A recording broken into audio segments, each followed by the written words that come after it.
I would like to start with a sense of gratitude for the work that you have done in the past couple of days.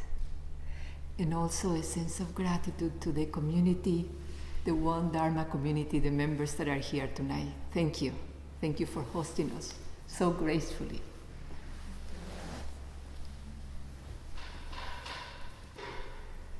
I also want to acknowledge how important it was for me, the sense of connectedness out of the two groups that I had today with some participants. It's wonderful to establish that sense of connectedness.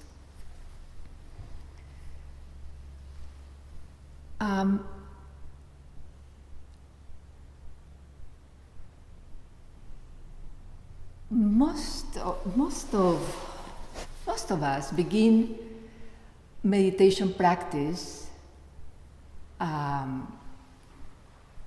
for many different reasons, but the subject matter is basically the same. It's about suffering.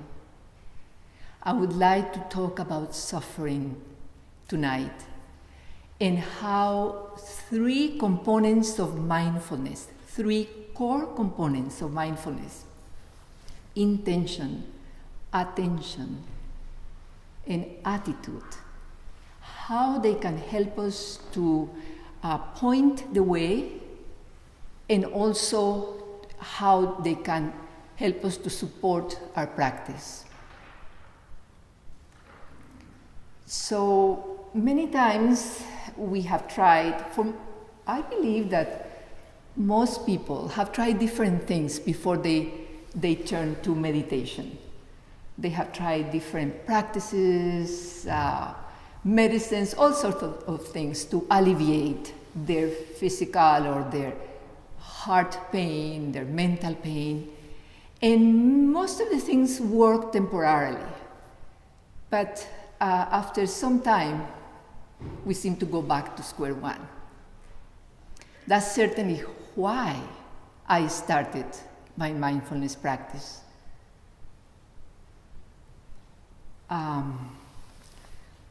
To relieve symptoms, for self-regulation, to alleviate symptoms. I was experiencing a lot of anxiety, and although I had been meditating for quite a few years, I couldn't bring the effects of the meditation into my daily life. I was fine if I was meditating, if I was in the cushion, but I couldn't be meditating. I couldn't meditate for 24 hours a day. And I found it hard to bring those effects into my daily life. So that's how I gravitated to mindfulness meditation. Gradually, I became more interested. After the symptoms were somehow relieved, I began to be curious about the workings of my mind, to spy on my mind. What's happening? What are the patterns here? What are the things that are contributing to my suffering? And that can be very, very fierce work. It's counterintuitive to open to our pain, to begin to explore it, to want to see it clearly. Most of our coping mechanisms are to push it away, to deny it, to try to conquer it. I'm stronger than this, in a militaristic way.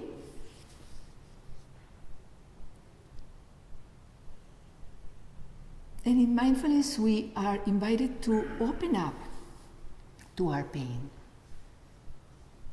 with compassion and kindness, with patience with ourselves. with generosity, with forgiveness, with beginner's mind. And that's the only way that we can tackle those demons that we have been pushing away, resisting for decades sometimes, for most of our lives.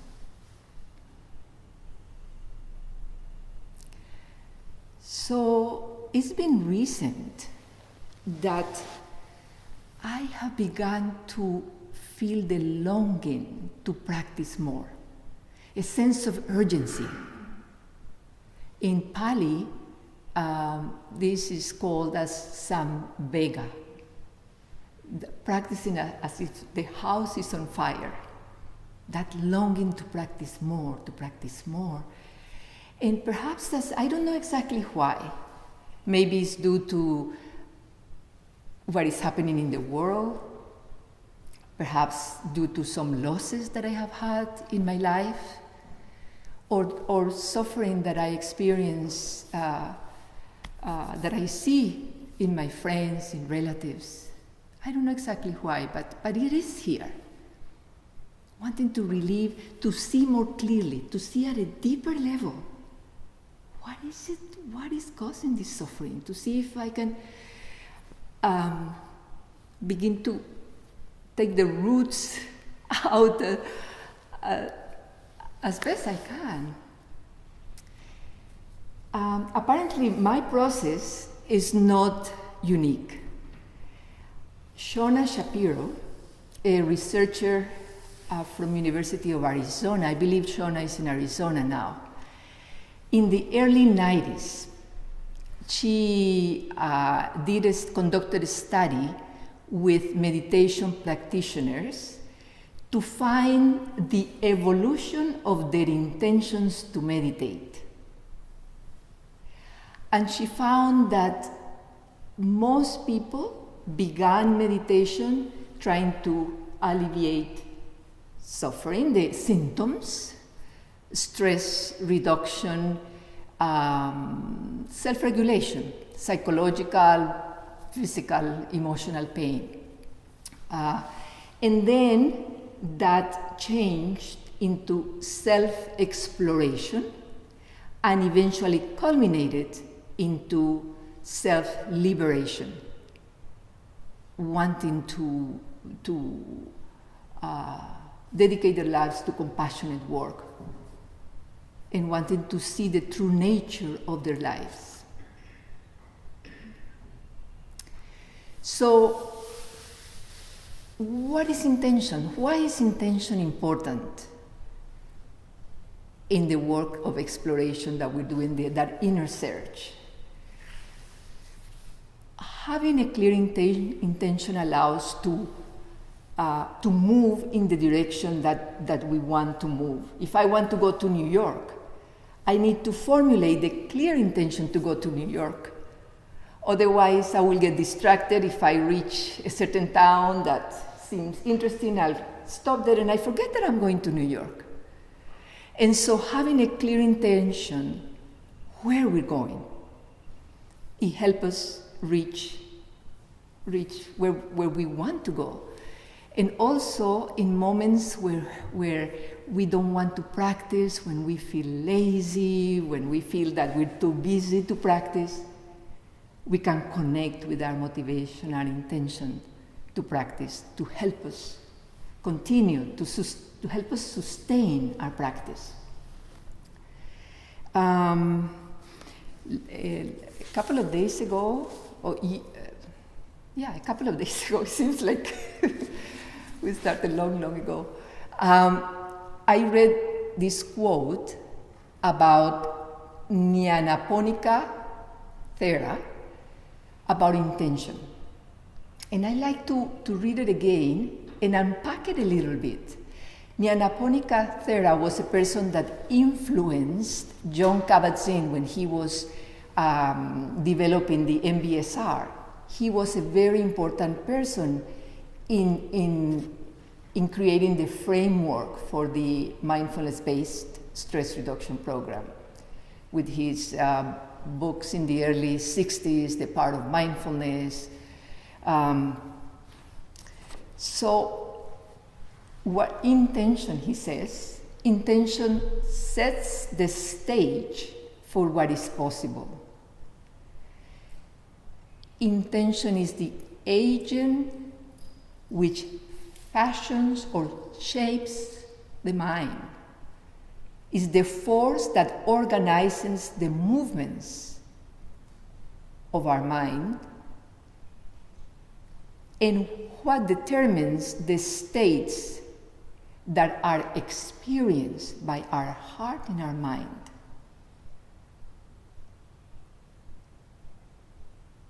And it is the crucial ingredient in the cultivation of wholesome attitudes to allow our practice to flourish. So very powerful, the part of intention, the why we meditate. Why are we doing this? So being clear about our motivations to practice is extremely helpful. It will take us a long way. So the what we practice. What is it that we are practicing? We're practicing coming to this moment, to the here and now. We're all very familiar with our mind residing in the past, moving into the future. That's our usual state. And the work that we're doing in meditation is coming back to this moment, learning to relate in a different way from a contracted, heavy state of whenever there is a problem, whenever there is a difficulty, we tend to hold things tightly. And whatever we're doing, that problem, that situation comes back and comes in front of us. And so mindfulness teaches us or invites us to hold things in a spacious way, with softness and spaciousness, so we can see more clearly. Instead of having things so close, so we can see them more clearly and look at the different angles. So it's stepping back in order to be able to look and to relate differently to what is happening with more compassion and kindness. But all the work that we're doing is work centered in the present moment, right here, because this is the only moment that we have. And this is the only time where we can learn, we can grow, and we can change. We can transform only in this moment. It can never happen in the past or in the future. And attitude. So the attitude is how we practice. How are we practicing meditation? So John Kabat-Zinn, in his first book, Full Catastrophe, he mentions 7 attitudinal foundations to practice mindfulness. Most of you know them, but so they're non-judging, patience, beginner's mind, trust, non-striving, acceptance, and letting go or letting be. So being with what is. In his 2013 edition, he added 9 more attitudinal qualities or foundations, pillars, to help us practice. So these are buffers to help us in our practice. Non-harming, loving kindness, compassion, gratitude, equanimity, forgiveness, and generosity. These are attitudes of heart and mind that help us to work with the difficulties in our lives.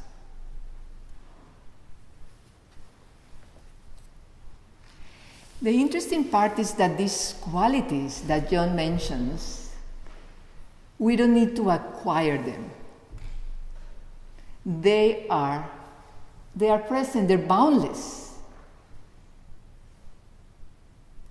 They're boundless and they're always present. They're part, just by the fact that we are human, we all have these qualities. So all that we are invited to do is to connect with what is there already, to access what is present, to access our generosity, our patience, our compassion is there already. All that we need is to connect. And what we're doing here is allowing us to connect with those resources. In this quietude, in this solitude, with all these practices, we're accessing those resources to help us navigate all that is difficult in our lives. So, what is suffering? Oh, before I move to suffering, I have a quote about the qualities, these inner qualities that we have. But this is by Hakuin, which is he's a Zen master. He was a Zen master. And I think this quote is appropriate here. How sad that people ignore the near and search for the truth afar, like someone in the midst of water crying out in thirst. How sad that people ignore the near and search for the truth afar, like someone in the midst of water crying out in thirst.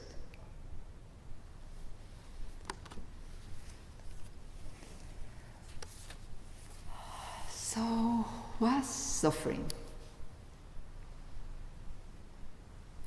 And I like to clarify that pain is different from suffering.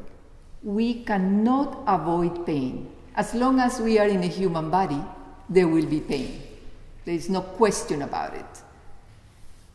Suffering is a different matter. Suffering arises from the lack of acceptance, from... let me describe suffering first.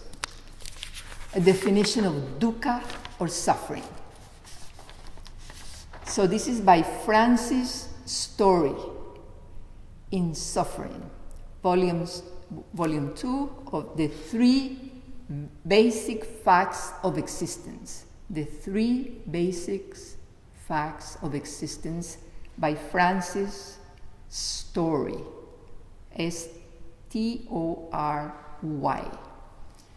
So dukkha, or suffering, is disturbance, irritation, dejection, worry, despair, fear, dread, anguish, anxiety, vulnerability, injury, inability, inferiority, sickness, aging, decay of body and faculties, senility, pain, pleasure, excitement, boredom, deprivation, excess, desire, frustration, suppression, longing, aimlessness, hope, hopelessness.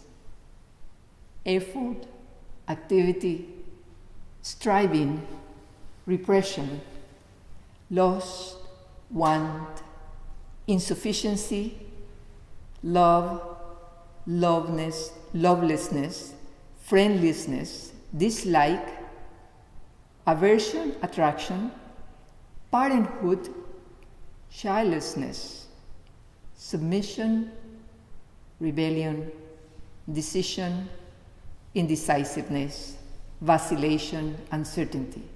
What a long list.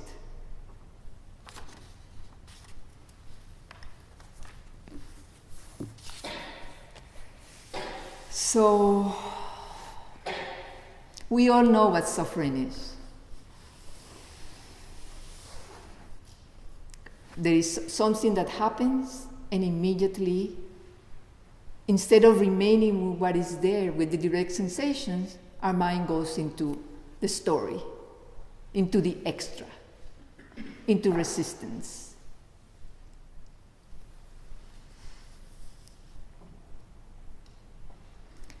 Rodney Smith, he is the leading teacher at Seattle, Insight Meditation of Seattle, a person that I greatly admire. He has a saying that I find interesting when he talks to suffering. He said, when we have a problem, we can open the hood in the car. When we have a problem with our car, we can open the hood to investigate what's wrong with the car, or we can beat on the fender. And it's hard to really, most of the time we just complain and we don't dare to open the hood, to investigate what's really causing the symptoms. And in our society, the prevailing mode is relief of symptoms. The medical system, at all levels. We want fast cures.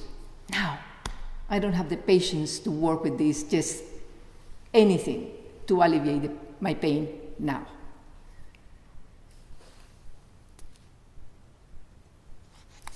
So, how do we perpetuate or solidify suffering, our suffering? We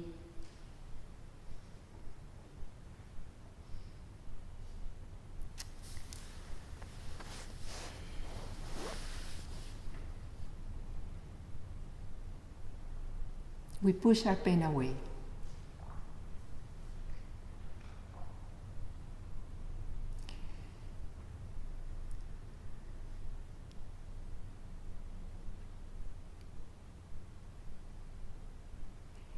Talking from my experience,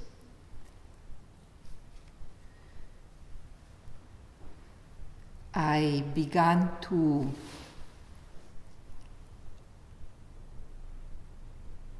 I had a lot of judgment in my life. And when I began to explore judgment, I began to judge the judging.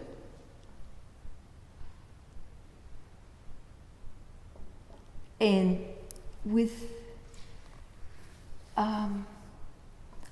so that solidifying what was there already, acting harshly, beating on myself, using the practice to beat on myself. Why am I so judging? Same thing with anger.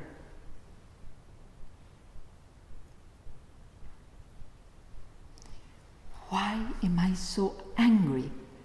But I would ask that question with irritation, with impatience, trying to vanish the anger that was present in my life.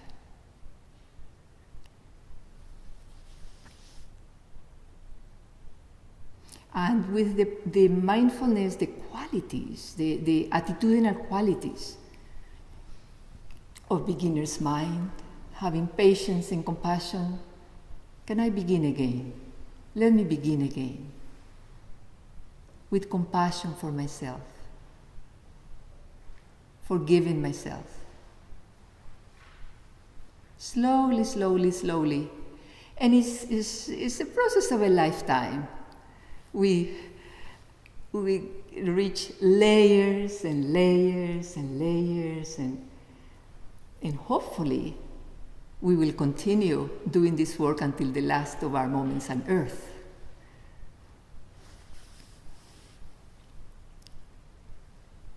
We don't want to explore patterns, the interplay of patterns that are causing our suffering.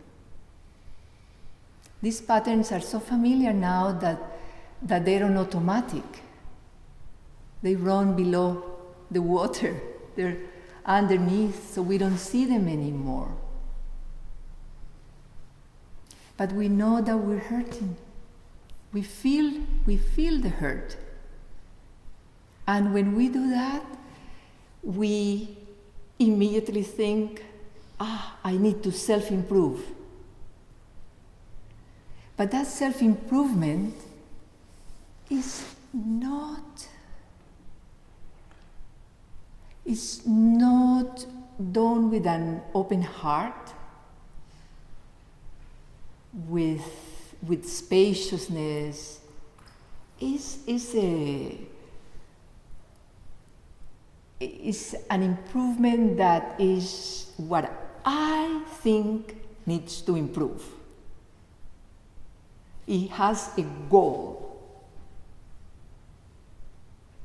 And the only thing, and so it solidifies the need to be in control.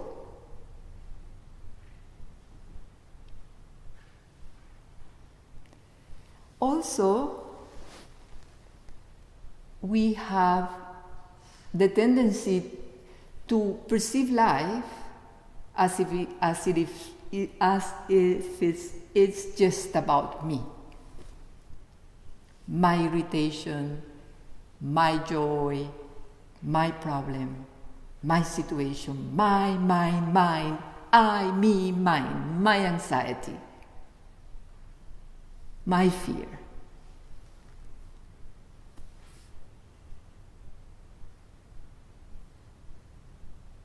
The I, me, mine that we know so well.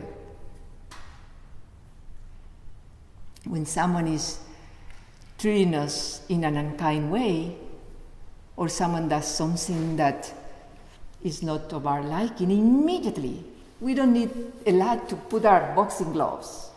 Come on, okay. If you're kind to me, I can be kind and magnanimous to you. But if you're mean, I can also be mean. And most of the time, that person, or when we do it ourselves to another person, we happen to be in a contracted place. We happen to be experiencing hell at that moment. And because we're hurting, we act in unwholesome ways. There is a story of someone that was training in Aikido. Someone from America, and he went to Tokyo and was there for 3 years training, and he was at the top of his form. And he was about to return, to come back to America after his study, his practice. And he was in a train, and someone entered the train drunk and began to shout and to push people. And he began to notice the desire to fight back, to protect, to save the people in the train. There was a woman with a child. This is a true story. There was a woman with holding a baby, and he pushed the woman. And at that moment, he couldn't resist anymore. And he stood up and went in front of the guy, ready to fight him, ready to stop him. And so the drunk faced the person and was about to strike when there was a voice from the end of at the back. Hey, hey, hey! And everybody looked, and he was talking to the drunk. Hey, come here, come, sit next to me. Come, dear, come, sweetheart, come, sit here. And the drunk looked at the old man that was calling him, totally bewildered, and began to walk in the direction and then sat next to the old man. And so, my dear, what were you drinking? Were you drinking sake? What were you drinking? My wife and I drink a little bit of sake every night. What's wrong? Are you okay? And then, at a certain point, the person, are you okay? And he said, no, and began to cry. My wife just died.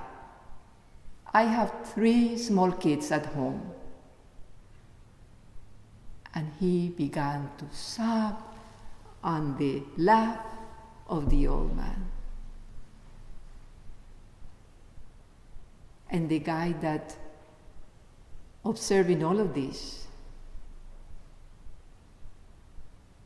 was moved immensely. And how, from his point of view, he thought that by force he could conquer the situation, where it was only compassion and kindness that in that situation was so effective.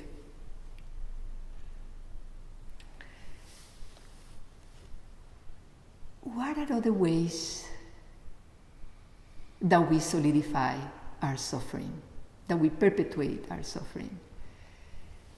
We tend to live in fantasies, in dreams, and we invest our energy in those fantasies, in those dreams.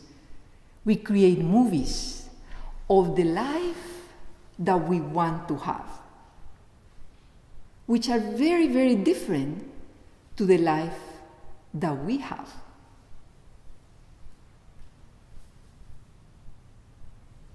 The closer that the movie that we have created from our life,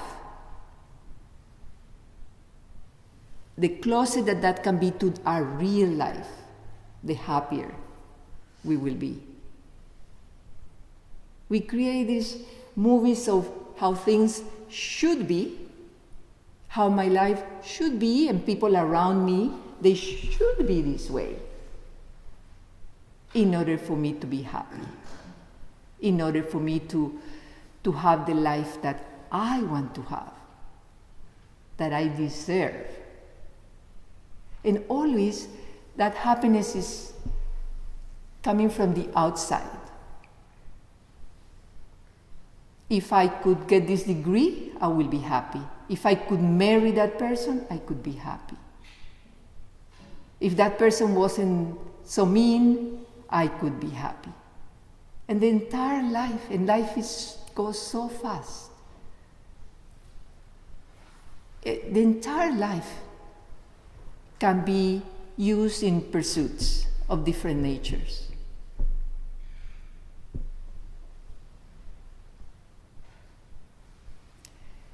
Another way that we perpetuate our suffering is by externalizing pain.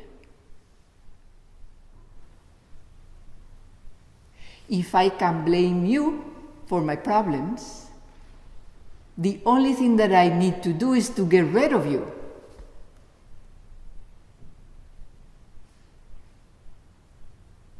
And so we finish marriages, we leave work that has been meaningful to us.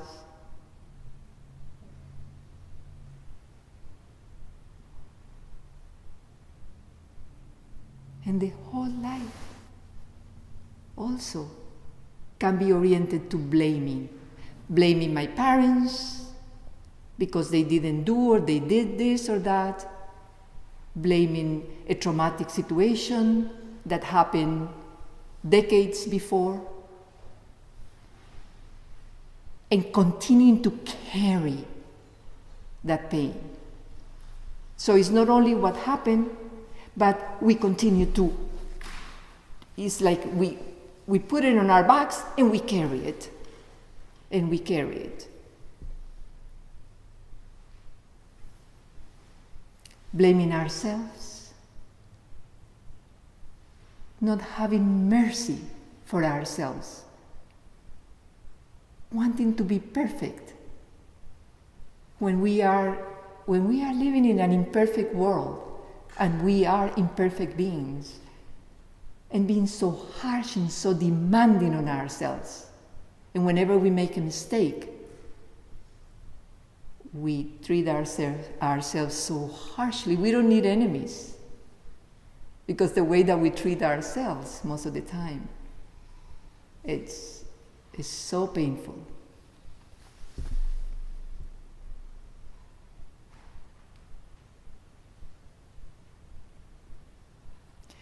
So in a retreat like this,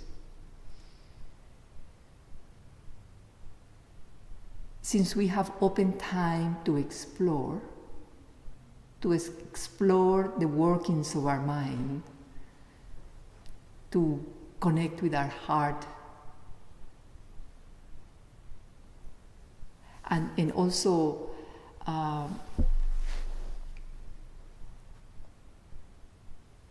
with the support of the group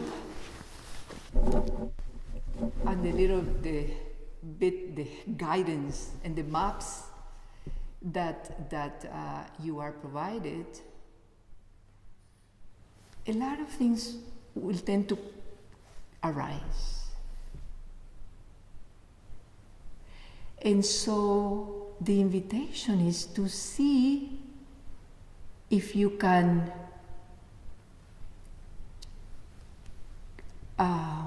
open the door to the guests that are arriving.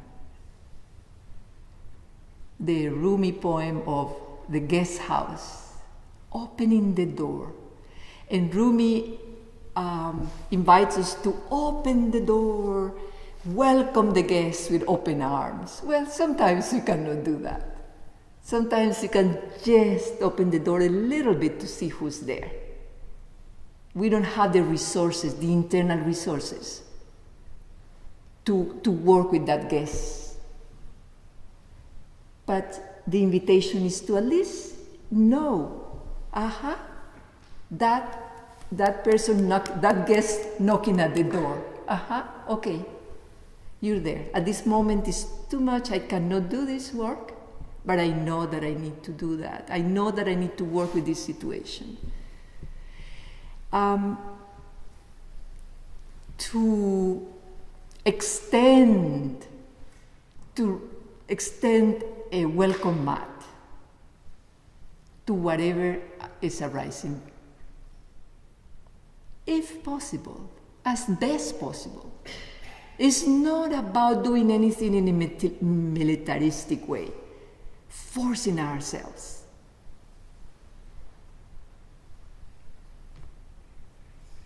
So using the attitudinal qualities here, Eowyn and I have been mentioning from the very beginning, the compassion, the kindness, extending patience to yourself. So use these qualities with with whatever is arising, whatever is, just bring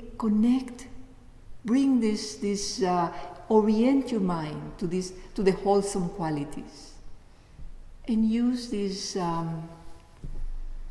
wonderful, supportive attitudes to help you do the work that you are doing here, that you're investing your time in doing here, and your energy.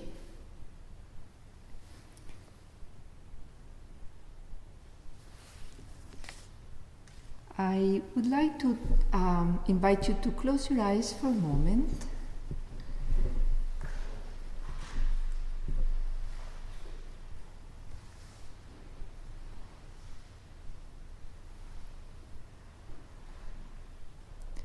And to reflect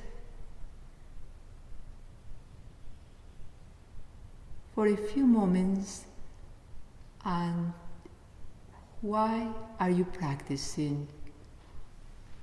Are you practicing to ameliorate symptoms at this moment? Chronic pain? And these are not mutually exclusive by any means.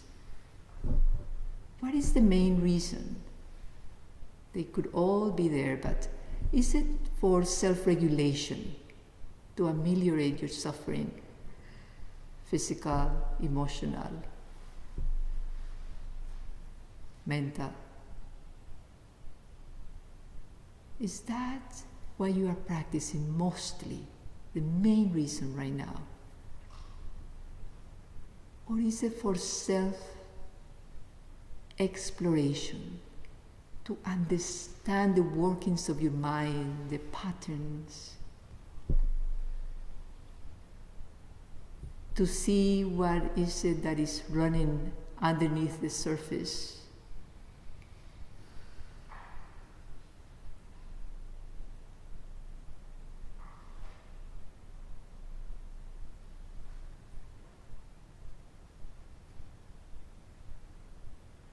Or are you yearning, longing now for self-liberation, to understand the causes? What is it that is causing your suffering?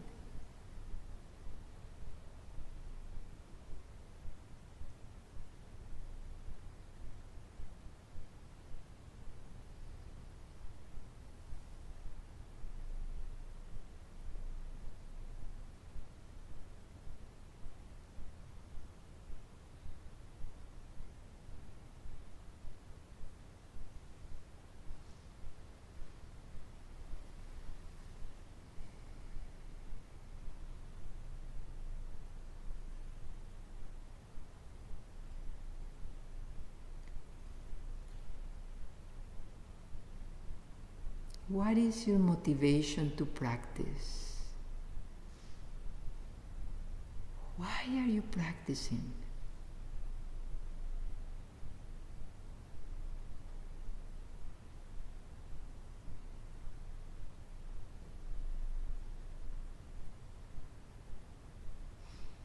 And how are you practicing? Are you practicing with an open heart, with kindness, with forgiveness for yourself, with patience with yourself?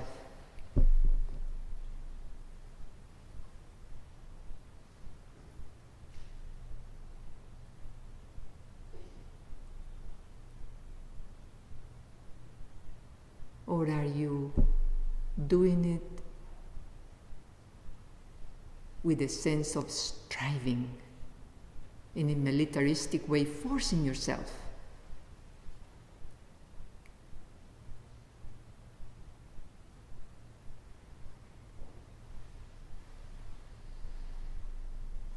How are you doing the practice? How are you doing your practice?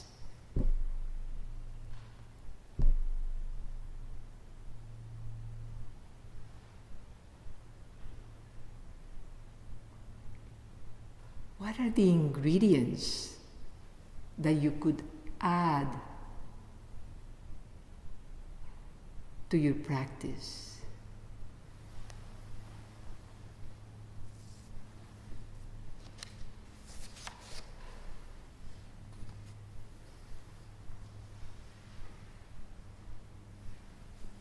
Loving kindness, compassion,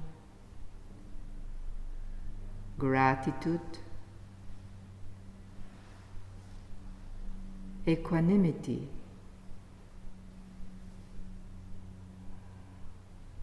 forgiveness, generosity, non-harming,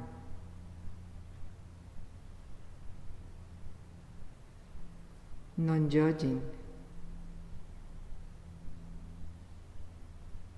patience, beginner's mind,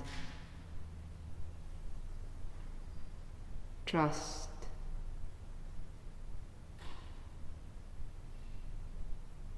non-striving,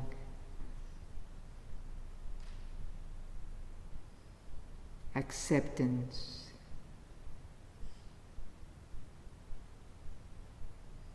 letting go.